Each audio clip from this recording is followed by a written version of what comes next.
Channel 8 News at 10. I have faith in the universe that showed me multiple signs that she's still looking after me and my family if she's not here.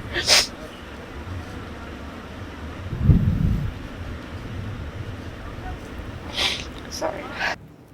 Tonight, we hear from the daughter of a missing Nebraska woman as the search for her mom intensifies. But first, some breaking news from the Jeff Fortenberry trial. Good evening, everyone, and thank you for joining us. After getting the case today, a California jury only deliberated a couple of hours. Tonight, they found the Nebraska congressman guilty on all 3 felony counts of lying to the FBI over an illegal donation. Here's more on what happened today leading up to this point. Before jurors were given the case and started deliberating, both sides gave their closing arguments Thursday. The prosecution told jurors Fortenberry clearly understood and remembered what he was told in a 2018 phone call by the host of a Los Angeles fundraiser, that $30,000 in donations he received were illegal gifts that came from a foreign national. But instead of telling the FBI about what he learned, they said the congressman chose to put his self-interest above the truth and the law, saying, make no mistake, there was no mystery, there was no confusion. Meanwhile, the defense reiterated its belief that FBI investigators set up Fortenberry by feeding him the information that the donations in 2016 were illicit. Then they conducted a flawed memory test in which the congressman couldn't remember every word of a phone call in 2018. The defense said having a flawed memory is not a crime, having a partially flawed memory is not a crime, and that you should judge him on his character.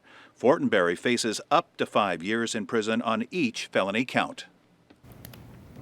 Again, Jeff Fortenberry found guilty on all 3 felony charges. He and his team seemed shocked by the verdict and how swift it was. Afterward, outside the courthouse, he said the appeal process starts immediately. The 9-term congressman is running for re-election this year, so will the campaign go on? He was asked that. He wouldn't comment on that question.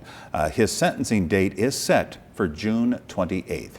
All right, other news now. A large-scale search took place today for a missing Nebraska woman. Linda Dillard has been missing since July of last year.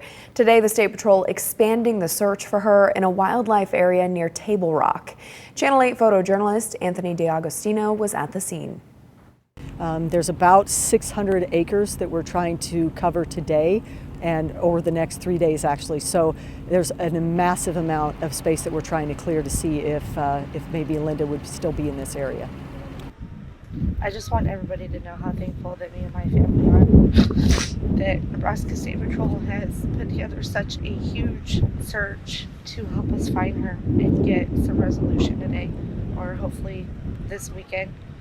Although today is the biggest search that we've done, this is not the first search that we've done in this area. We've done extensive searches on the grounds of the home where she was last seen and the surrounding area around that. However, when she first went missing, it was June of 2021. The vegetation was extremely thick. Some of this area is very rugged terrain, and for safety issues and to make sure that people didn't get hurt when they were out looking, we decided to make a decision after those first initial searches for the vegetation to go down a little bit during the winter and then come out in the spring before, like after the snows and before the vegetation started growing back.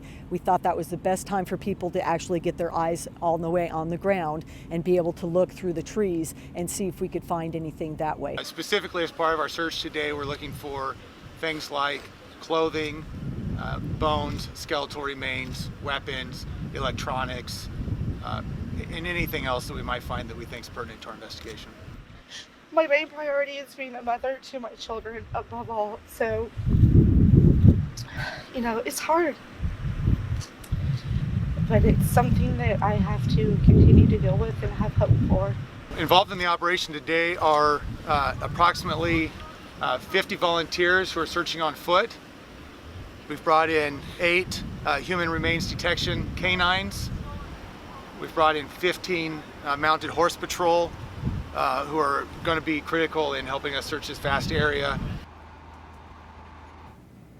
And officials say they're treating this as both a missing persons case and a criminal case. The search will continue if necessary through Saturday, and at this time, they are not asking for any additional volunteers.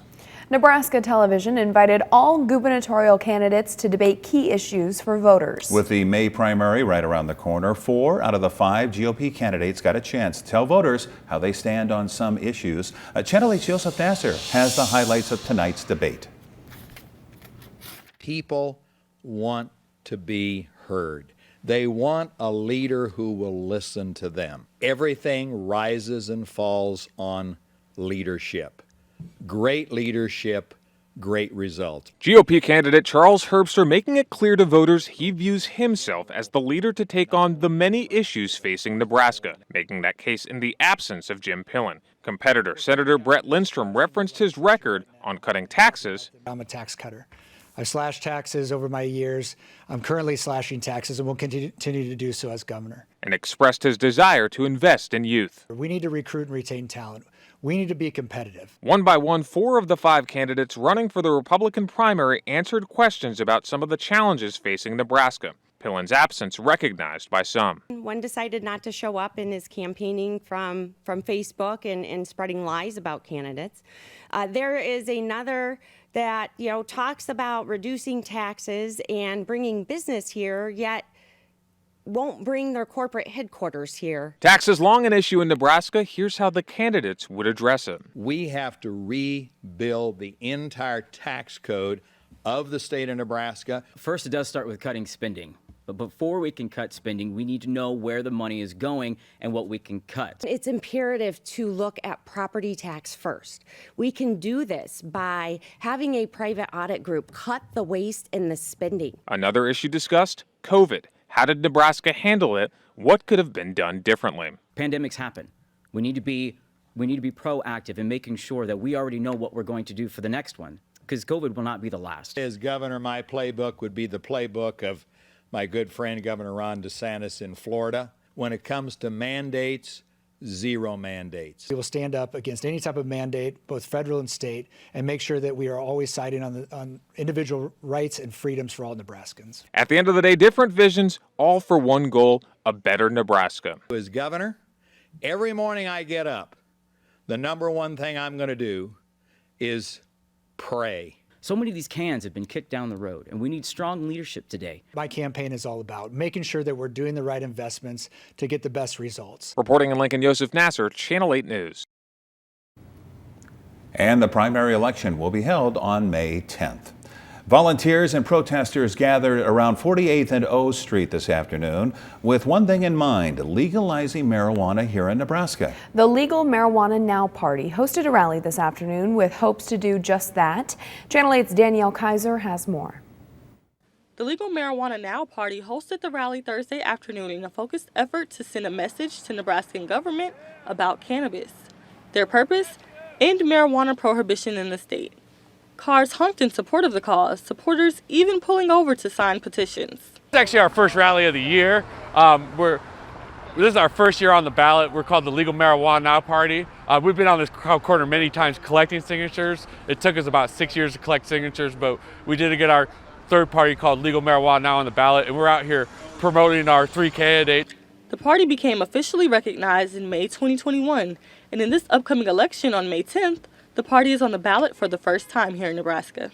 Leroy Lopez, a member who is running for state auditor, hopes their voices are the change Nebraskans need. And there's a lot of cures and a lot of things that marijuana helps with. So just trying to get that out and get it decriminalized and get these people out of jail that are in there for, drug offenses. The party's goals include more than just the expunging of records for minor marijuana-related charges, but using medical marijuana for medicinal purposes.